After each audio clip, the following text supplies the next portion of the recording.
வணக்கம். இப்போ இந்த காட்டாரம்மன் ஆலயத்துக்கு நாங்கள் வந்தோம். நாங்கள் பர்மாலேருந்து வந்திருக்கோம். வந்து அம்மாவை பார்த்துட்டு ஆத்தாலையும் வணங்கி பார்க்கையில் இந்த ஆலயம் மிகப்பெரிய சக்தி உயர்ந்த ஆலயமாக இருக்குது எங்கள் மனசில் தோன்றுது.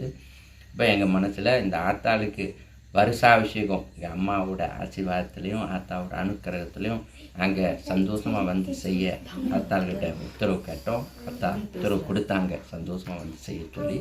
இப்போ இந்த ஆத்தாவோட ஆலயத்தில் வருஷாபிஷேகம் பூஜை செய்ய போகிறதுல யார் பக்தர்கள் அனைவரும் வந்து கலந்துக்கிடுங்க. அவர்களோட கஷ்டங்கள் இந்த வருஷாபிஷேகங்கிறது ஒரு மிக பாக்கியமான ஒரு பூஜை.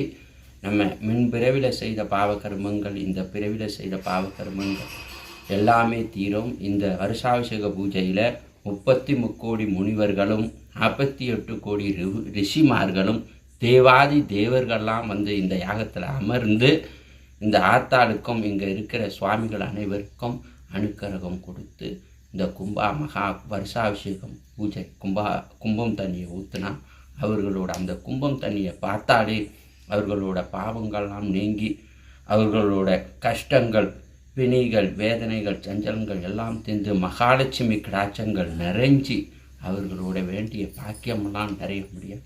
கண்டிப்பாக ஆத்தா அருள் புரிவாங்க. யாருக்கும் அன்பான வணக்கம். அவ்வளோ அழகாக பேசிட்டீங்கப்பா. சிறப்பாக பேசிட்டாரு. உண்மையில ரொம்ப சந்தோஷமாக இருக்குது. ஒரு வார்த்தை அவர் பேசின வார்த்தைகளை உச்சரித்து கவனிச்சிங்களா என்னான்னு தெரியல செல்ல பிள்ளைங்களா.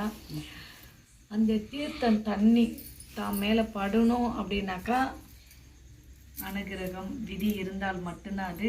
அந்த தண்ணி தன் மேலே பட்டு தன் கர்ம வினைகள் தீரணும் அப்படின்னு நினச்சிங்கன்னா என்னுடைய பக்தர் கலந்துக்குங்க. இதுக்கு மேலே பேசுறதுக்கு எதுவுமே இல்லை. அனைவருக்கும் நன்றி நன்றி நன்றி.